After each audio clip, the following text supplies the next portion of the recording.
Pansus Hak Angket Haji DPR mengendus adanya kejanggalan dalam pengelolaan Siskohat pada penyelenggaraan Haji 2024. Data antrian jamaah haji bisa dimanipulasi.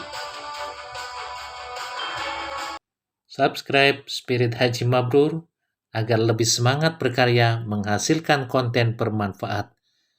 Jazakumullah subscriber. Assalamualaikum warahmatullahi wabarakatuh. Sobat Spirit Haji Mabrur, info haji. Jamaah haji reguler Indonesia harus bersabar menunggu lama keberangkatan haji. Masa tunggu jamaah haji reguler berkisar dari belasan hingga lebih dari 40 tahun. Sedangkan masa tunggu jamaah haji khusus sekitar 7 tahun. Hingga pada akhirnya ketika berangkat haji, banyak jamaah sudah lanjut usia dan kesehatan menurun. Kuota haji tambahan 20.000 orang pada 2024 semestinya menjadi berkah untuk mengurangi lamanya daftar tunggu. Namun, dalam pengalihan kuota haji oleh Kementerian Agama berpotensi melanggar undang-undang. Saat ini, Pansus Haji masih terus mengendus dugaan penyelewengan dalam penyelenggaraan Haji 2024. Dalam rapat dengar pendapat dengan pejabat Sistem Komputerisasi Haji Terpadu Siskohat Kemenak, terkuak fakta pada Haji 2023 ada belasan jamaah haji yang baru daftar dan berangkat pada tahun yang sama dengan kemungkinan mendapat tambahan atau subsidi biaya haji. Jika diusut, akan ketahuan oknum yang menikmati fasilitas berangkat cepat, baik untuk keluarga pejabat atau mendapat keuntungan finansial. Pansus Haji DPR berang, ternyata sistem antrean haji dengan Siskohat bisa dimanipulasi. Dugaan manipulasi terjadi pada pelunasan biaya haji, khususnya untuk kuota haji tambahan.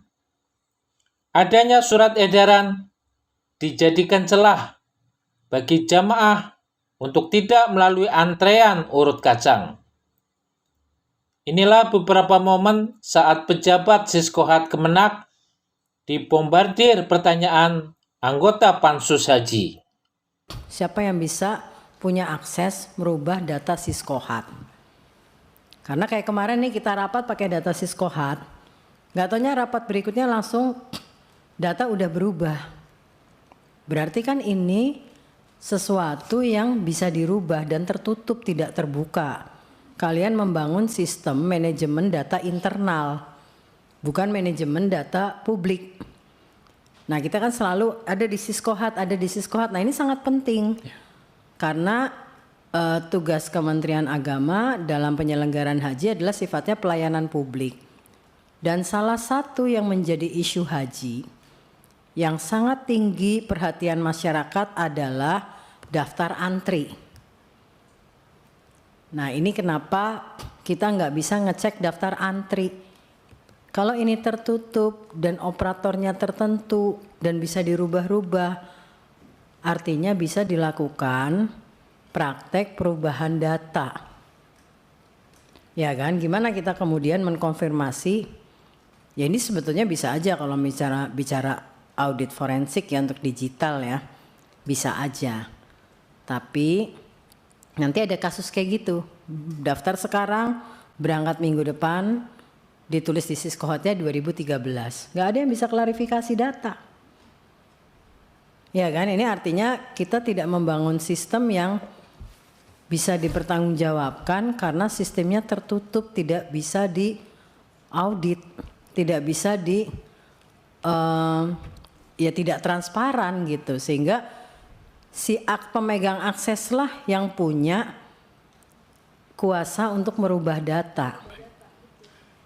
Izin, nah ini boleh. Sekarang kita nih ditaruh nih Sekarang dibuka data hari ini. Ya. Ketika nanti kita menemukan ada data yang salah, minggu depan bisa berubah lagi, atau besok bisa jadi kan dirubah lagi datanya. Ya kan, jejak digitalnya kita nggak punya sebagai publik yang bisa akses data publik ya. Siskohat ini kan sebetulnya salah satu sistem data publik. Nah, Kementerian Agama bisa input, tapi publik juga harusnya bisa ngecek saya berangkat haji tanggal berapa, tahun berapa misalnya. Saya daftar tahun berapa. Nah, seringkali salip-salipan dalam daftar antri. Nah, ini kan kita nggak bisa trace. Ya kan? Silakan Mas. Izin Ibu, Mas Fahmi bisa buka websitenya Haji.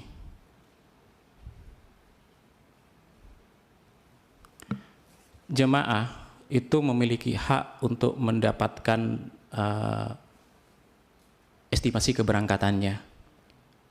Syaratnya dia cukup memasukkan nomor porsinya. Nah, jadi dia bisa ngecek sendiri. Jika suatu ketika komplain ya kami harus menjawab kenapa mundur, kenapa seperti ini dan seperti itu.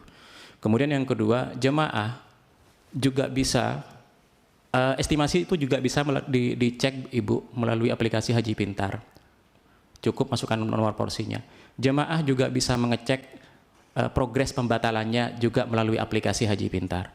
Jemaah juga bisa mengecek untuk pelunasannya, berapa yang harus saya bayar, berapa nilai manfaat yang diperoleh dari BPKH, berapa sisa BP yang kemudian harus saya bayar, dan apa status istitoahnya keluar Ibu.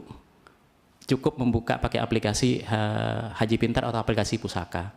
Itu bagian dari transparansi kami, bagian dari akuntabilitas kami terhadap jemaah. Kemudian kami setiap kali melakukan pengumuman data berhak lunas itu selalu meletakkan itu di websitenya Haji. Harapannya ada pihak yang komplain ketika kemudian merasa dilompati. Dan kami pernah mendapatkan laporan dan itu diinvestigasi oleh Inspektorat Jenderal tentang proses-proses seperti itu. Itu Ibu. Ini mohon izin boleh nggak kalau misalnya sebagai bagian dari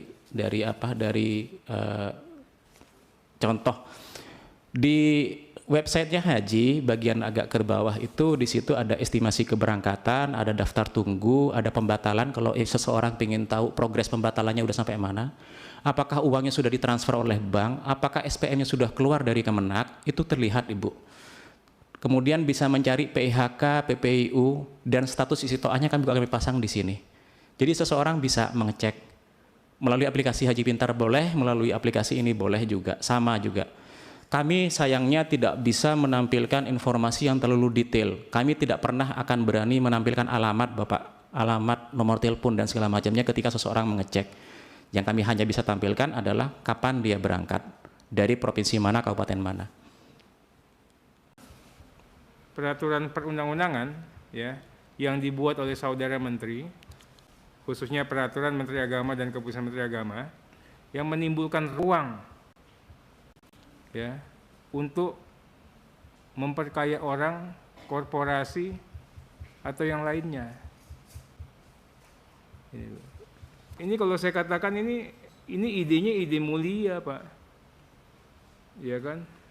Kalau yang dibaca oleh orang-orang yang tidak paham dan orang-orang yang pikirannya baik-baik saja. Tapi kalau bagi orang drafter ya, tukang bentuk peraturan perundang-undangan, kalau bagi teman-teman di Komisi 8 ini bahaya banget redaksi-redaksi di sini, Pak. Siap. Banyak ruang gelap yang sengaja diciptakan, yang sudah juga difasilitasi. Barang ini akan jatuh kemana? Yang nampung ini adalah Siskohat. Oh yang sono datangnya kemana? Ditampung sama Kanwil. Oh yang begono gimana? Ditampung sama Kakan Menak. Ya, KBIH. Ya, ini saya katakan hati-hati loh. Nanti bisa dijelaskan pasal demi pasal. Siapa yang buat ini? Yang buat PMA 13 siapa? Saya minta orang-orangnya siapa aja deh. Saya tidak. Saya minta ini. Ya. Jangan sampai ini ya dijadikan tiket untuk berbuat tidak benar. Ya. Anda nggak bisa lagi berlindung di balik regulasi, kita paham Pak. Siskohat ini bisa dikatakan sebagai alat manipulasi? Tidak, Bapak. Tidak. Tidak. Tapi tadi udah dibongkar-bongkar tadi semua, katanya malah justru dengan ada siskohat ini manipulasinya malah lebih aman. Kan seakan-akan ini dengan elektronik, dengan digital, dengan apa gitu tuh kan seakan-akan sudah nggak ada manipulasi. Coba gini, buktinya Bapak tidak setuju apa? Bahwa ini tidak dimanipulasi. Baik, Pak. Tadi yang disampaikan contoh dari Ibu Seli tadi, itu pelanggarannya izin, Pak. Itu pelanggarannya bukan di sisinya sistem, tapi kemudian seseorang yang melakukan pemalsuan data dan dianggap bahwa datanya itu benar semua oleh pihak verifikator, entah itu disengaja ataupun tidak disengaja dan kemudian diinput, secara sistem diterima. Karena memang diinput dan dinyatakan oleh verifikatornya bahwa datanya memang benar, bahwa surat nikahnya ada, misalnya bahwa KTP KK-nya lengkap, bahwa buku nikah dan akte-aktenya semua lengkap. Jadi kami menurut kami bahwa proses penyimpangannya itu terjadi di luar sistem. Tapi tidak berarti bahwa kemudian kami berhenti untuk hal-hal yang seperti itu. Mohon izin, ini sebenarnya sudah kami diskusikan panjang dengan BPK untuk mencegah proses-proses pemalsuan pada proses penggabungan mahram maupun pelimpahan porsi. Nah, ketika diskusi dengan BPK, kami menyampaikan andaikan ada sistem di Indonesia yang memiliki family tree itu nomor NIK sekian, anaknya NIK nomor berapa, saudaranya NIK nomor sekian, maka kami ingin berintegrasi dengan itu. Sehingga kemudian tidak perlu jemaah itu melakukan membawa surat yang entah dari mana asalnya, cukup masukkan saja NIK-nya, benar nggak NIK ini adalah orang tuanya, benar nggak NIK ini adalah anaknya, atau saudaranya. Kami menyampaikan hal itu ke BPK dan kami 2018-2019 diskusi juga dengan Kemendagri, Dukcapil untuk mencoba memperbaiki. Kami tidak bermaksud kemudian diam saja atau pasrah saja atau menyerahkan semua pada verifikator di lapangan kami. Kami ingin memperbaiki ini, Ibu. Kami ingin memperbaiki hal yang seperti ini. Mohon kalau misalnya, saya sampai bilang ke BPK ketika proses diskusi dan audit itu, andaikan Bapak Ibu tahu ada sebuah lembaga yang memiliki family tree system, NIK sekian, anaknya NIK sekian, saudaranya NIK sekian, ini akan sangat membantu kami. Sehingga proses penggabungan mahram, proses pelimpahan porsi, proses pendampingan lansia, ini anak apa orang tuanya, ini saudaranya, itu bisa meminimalisir hal-hal yang seperti ini. Baik, cukup. Siapa? Bapak kalau terlalu panjang menjawab malah makin kelihatan Bapak menyembunyikan, ya kan? Jadi begini Pak, siskohat itu seperti mesin, betul nggak Pak? Betul, Halo Bapak. Sistemnya itu kan seperti mesin ya, benar? Betul, ya? Bapak. Oke. Operatornya siapa? Manusia Manusia. atau malaikat? Manusia, Bapak. Manusia. Jadi kalau operatornya manusia, menurut Bapak mungkin nggak manusia yang memasukkan data ke dalam siskohat itu melakukan manipulasi?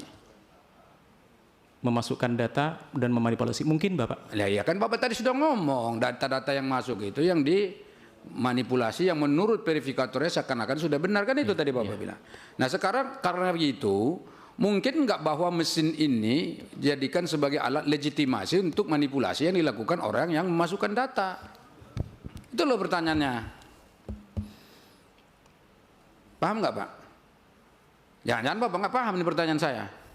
Saya ulangi, ini mesin ya kan, sistemnya itu kan dikatakan seperti mesin, computerized ya kan. Sekarang yang operatornya siapa? Manusia kan? Manusia. Manusia. Nah sekarang menurut Bapak manusia ini mungkin nggak memanipulasi data yang dimasukkan ke dalam? Mungkin. Mungkin kan? Mungkin. Nah karena mungkin ya sekarang alat ini karena dianggap komputerisasi, digitalisasi, ini dianggap benar data yang masuk itu, padahal yang memasukkannya sengaja memberikan data yang palsu.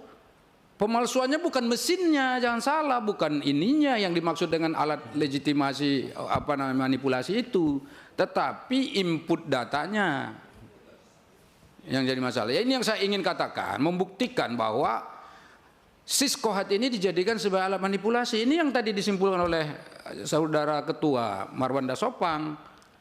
Ya toh? Betul nggak Pak? Sebentar, betul nggak? Jawab dulu. Nggak paham penjelasan saya? Paham Bapak. Saya ulangi lagi loh, nanti kalau Paham. sudah 3 kali saya suruh orang lain Paham, mendengarkan. Paham kan? Paham, Bapak. Nah, berarti mungkin nggak alat ini dijadikan sebagai alat manipulasi Pak? Mungkin. Oleh pegawai Pak, Iya, maksudnya. Pak. Mungkin. Itu loh, jadi bukan manusia sembarangan, manusia pegawai yang dibayar oleh negara. Mungkin ya? Mungkin. Berarti Bapak setuju ada manipulasi? Saya tidak setuju adanya manipulasi. Loh tadi data-data yang masuk, tadi Bapak bilang ada yang sengaja masukkan data. Saya tidak setuju Bapak kalau ada manipulasi. Ya tapi bahwa setuju nggak bahwa kemungkinan ada kemungkinan manipulasi? itu iya. Setuju nggak kalau ada manipulasi? Kalau seperti contoh tadi udah kelihatan dan itu fakta. Enggak, kan ada Manipulasi. beda loh kemungkinan dan gini loh. Setuju nggak Bapak bahwa ada kemungkinan manipulasi? Ada kemungkinan. Setuju ya satu. Nah setuju nggak Bapak kalau ada manipulasi?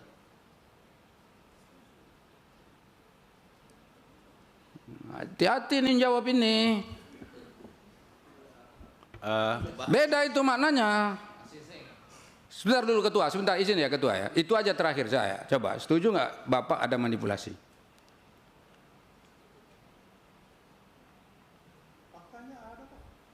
Kalau faktanya ada ya berarti ada manipulasi. Pak. Bukan gini kan pandangan Bapak sebagai penyelenggara. Bapak ini penyelenggara loh. Kami itu pengawas saja. Sekarang hak kami mengawasi nih. Setuju nggak? Setuju. Ada. Setuju bahwa ada manipulasi?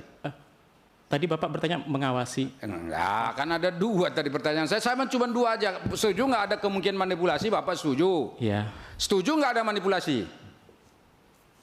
Berdasarkan fakta saya setuju. Yang tadi disampaikan Ibu. Ya udah cukup ya. Berarti kan ada manipulasi ya. Oke. Untuk nasional berapa? Nasional berapa Pak? Yang daftar tahun 2023, berangkat tahun 2023.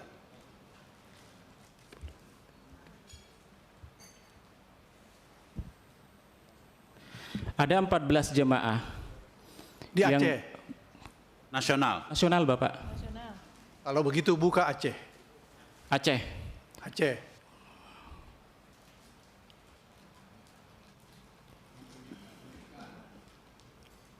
Supaya kita baca nama-namanya. Aceh ada 3. 3 jamaah ya. 3 jemaah. Bapak, Alasannya 3 orang itu apa? namanya perlu disebutkan namanya atau? Nggak perlu alasannya Baik, dulu. Pak. Pengisian kuota pada tahun 2023, setahu kami itu tidak membatasi tahun pendaftaran pada saat proses-proses akhir. Oh, itu dasarnya juga itu dasarnya apa itu? Kenapa buat kebijakan itu? Maaf saya nggak bawa untuk peraturan yang tahun 2023. Boleh nanti kami sampaikan berikutnya. Untuk pelunasan yang tahap akhir pemenuhan kuota terakhir. Nah, ini juga masalah, Pak. Itu artinya memberikan ruang dengan KMA itu ya. Orang bisa daftar sembarangan. Kapanpun. Yang itu yang sisa 2000 itu loh. Pertanyaannya lagi, itu sudah dibatalkan nggak PMA itu? Ya, sorry Pak. Ingin saya perjelas lagi. Berarti memang ada peraturan. Betul. Ya, Betul, di Pak. akhir masa pendaftaran, Di akhir masa pelunasan Bapak. di akhir masa pelunasan, Iya. dengan adanya bahwa pada hari itu mendaftar dia bisa berangkat, begitu? Saya tidak ingat redaksi pastinya, tetapi di situ dinyatakan untuk optimalisasi kuota, pemenuhan kuota pada tahap-tahap akhir, dan kemudian dipersilahkan bagi jemaah untuk kemudian melakukan atau menyiapkan pelunasannya. Itu penyerapannya berapa itu? Ada 1.710, tetapi tidak semuanya orang-orang yang mendaftar tahun 2023, Bapak. Yang mendaftar berapa? Pada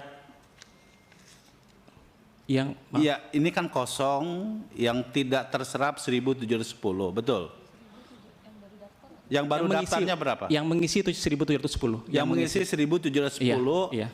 karena kebijakan bahwa daftar hari itu dia bisa berangkat tahun itu. Begitu? Maksudnya?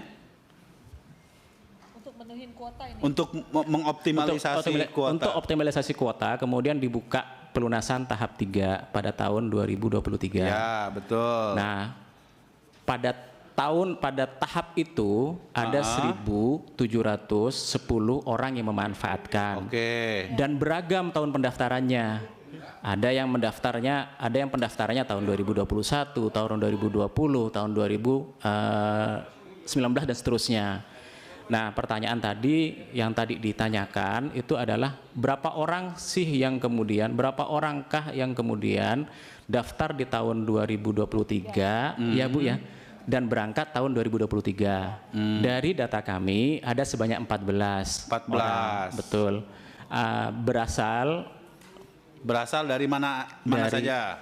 Dari Aceh sebanyak 3 orang, kemudian Lampung 2 orang, terus DKI Jakarta 2 orang, terus Jabar 2 orang, nah, Jawa Timur 2 orang, dan Banten 3 orang. Total 14 orang, Bapak. Apakah di dalam kebijakan PMA untuk optimalisasi itu, kebijakannya disampaikan secara terbuka? Saya tidak tahu, posisi saya lagi di Saudi, Pak. Sudah dioperasional. Nah ini yang perlu kami dalami. Pak, nggak bisa membuat kebijakan itu diam-diam, Pak. Iya, Pak. Nggak bisa, Pak. Ini orang puluhan tahun menunggu, tiba-tiba membuat kebijakan untuk mempercepat orang baru daftar langsung berangkat. Itu namanya nggak benar. 5,2 juta. Ini buktinya Pak, ada Pak, 1.710 Bapak kalau yang 2023. Iya, tapi kan kalau ini dibuka Pak kepada masyarakat umum Pak, bukan 14 Pak, ribuan. Jadi artinya Pak, pembuat kebijakan ini pun juga nggak fair. Sudah menyalahi prinsip yang bertentangan dengan undang-undang. Dan pemberitahuannya hanya pada ke Kemenang Kabupaten Kota. Lah justru karena itu. Pemberitahuannya hanya ke Kemenang doang. Ini bahaya ini. 6 tahun aja lah. Kenapa? Ada surat edaran resmi? Itu tadi kan 2023 itu hanya sampai ke Kemenang aja.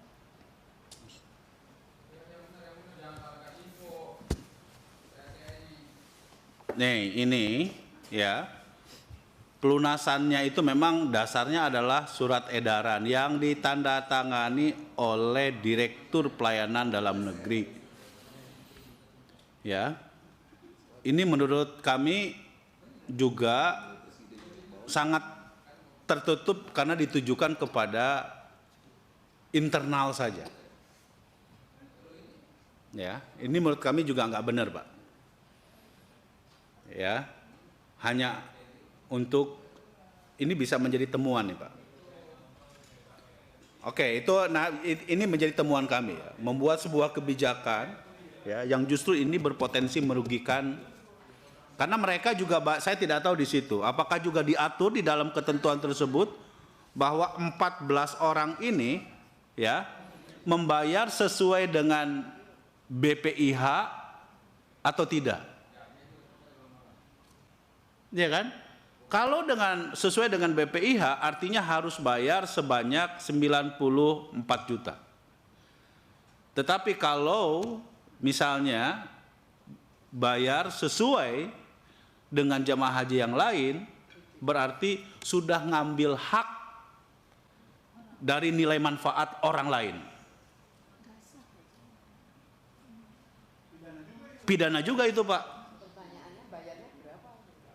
Ini karena di dalam surat edarannya tidak disebutkan. Bayarnya full nggak? Tidak disebutkan. Bayarnya full. Nah, kasus yang dialami oleh Ibu Sally bayarnya full, Pak, 90 berapa? Lebih 100 juta, Bang. Bahkan 100 juta itu di luar ketentuan BPIH yang telah ditetapkan oleh pemerintah, Pak. Nilai manfaatnya mana? Berarti ini temuan manipulasi nih Pak. Nah, betul, karena pasti laporan yang diberikan permintaan kepada BPKH untuk seluruh biaya haji itu sesuai dengan apa yang telah disepakati dengan DPR, Pak. Jadi ini udah manipulasi juga nih. Yang melakukan manipulasi data dari pengaju calon jemaah haji itu, apakah petugas dilevelkan Kemenag kabupaten kota yang melakukan input dan memiliki akses terhadap Siskohat atau siapa? Saya tidak bisa menjawab, Bapak. Ya, tapi itu bisa terjadi kenapa coba? Saya tidak tahu, Pak. Saya tidak bisa menjawab. Karena saya tidak tahu kasus per kasusnya. Saya tidak tahu kasus, kan ada banyak kemungkinan. Karena ada banyak kemungkinan dan saya nggak bisa menebak-nebak dan langsung menjustifikasi bahwa salahnya pasti si A, pasti si B. Oke. Mohon izin, Pak. Enggak, tapi Bapak meyakini sebagaimana saya ingin menegaskan lagi pertanyaan dari Pak Saleh bahwa ini dengan sistem ini memungkinkan terjadinya manipulasi? Mungkin saja. Oke. Kami diajarkan Bapak bahwa tidak ada sistem yang kemudian dijamin pasti aman. Kami diajarkan seperti itu.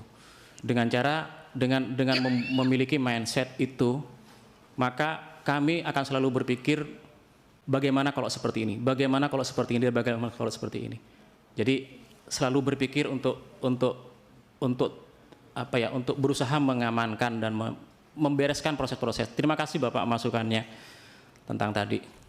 Ya, ini supaya tegas aja Pak. Kita ini kan enggak, karena begini Pak, ya. Ketika kita rapat dengan Dirjen, ya selalu ini sesuai dengan Siskohat, sesuai dengan undang-undang. Tapi kenyataannya ini terjadi gitu loh. Jadi ini kan menyangkut dengan kebohongan. Sementara kami di lapangan juga menemukan kasus orang yang baru daftar itu bisa berangkat. Tapi 7.450 jauh sebelum hari-hari terakhir sudah terjadi. Anda tidak berangkat, sudah lunas dia. Anda tidak bisa berangkat karena sudah penuh. Kalau yang 45 itu case terakhir. Jadi jangan sebutkan ada 7.450, ada 45, itu pun nggak diisi. Beda. Kalau 7.000 itu sudah jadi dari awal itu. Sudah lunas dia, sudah mau berangkat. Sudah tepung tawar, nangis-nangis. Tidak jadi berangkat. Ini keluarga ini yang begitu terjadi ini. Disebutkan tidak bisa karena sudah terisi penuh. Ini kan luar biasa. Jadi ini semua kira-kira yang membuat ini saksi, apa yang membuat ini semua berantakan. Setuju dengan PMA, KMA ini yang membuat ini berantakan semua.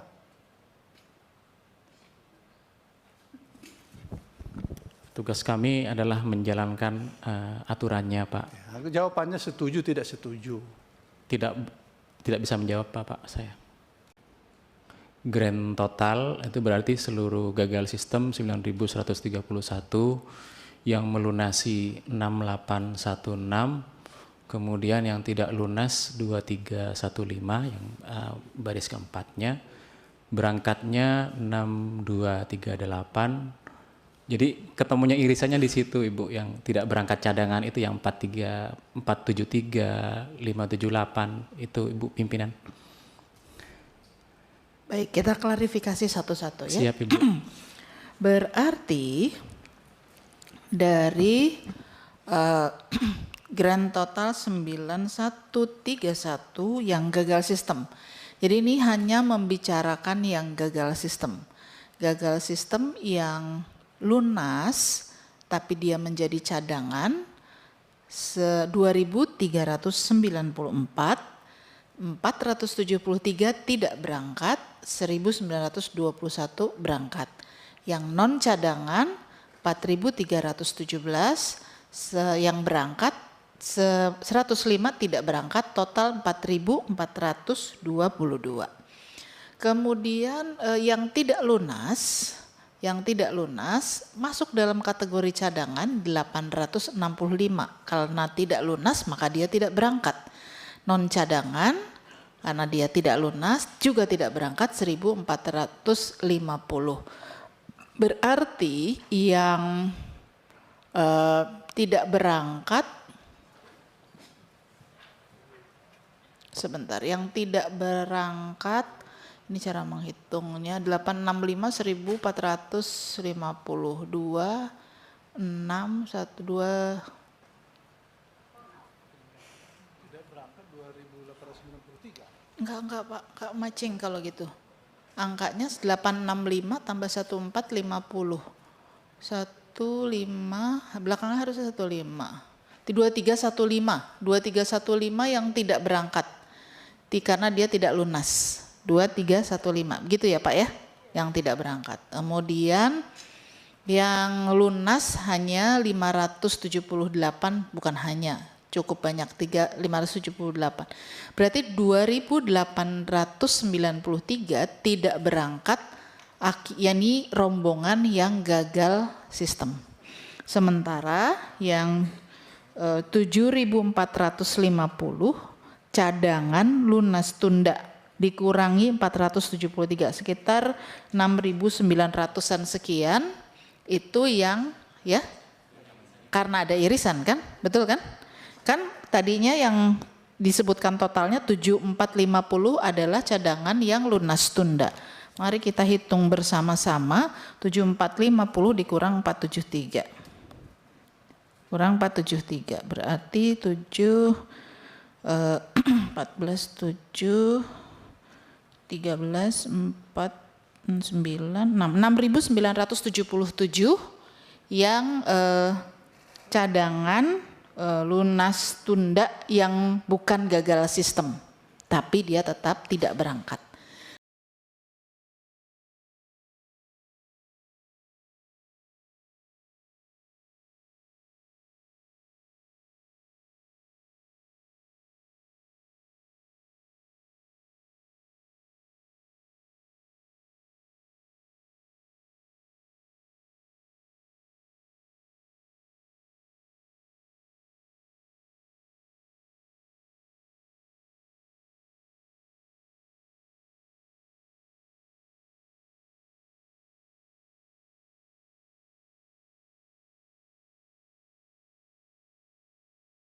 Gawat, dalam RTP terkuak, anggota Pansus Angket Haji DPR mengaku ada pihak tak bertanggung jawab yang memberikan tekanan atau intimidasi kepada saksi dan para anggota Pansus Haji setelah menemukan titik terang terkait siapa saja pihak yang paling bertanggung jawab atas penyimpangan kuota haji tambahan.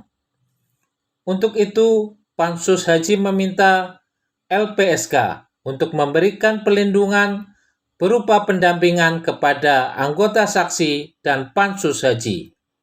Kita akan menerima dari LPSK karena kita mendapati bahwa saksi-saksi yang melaporkan kepada anggota ternyata kondisinya tidak aman.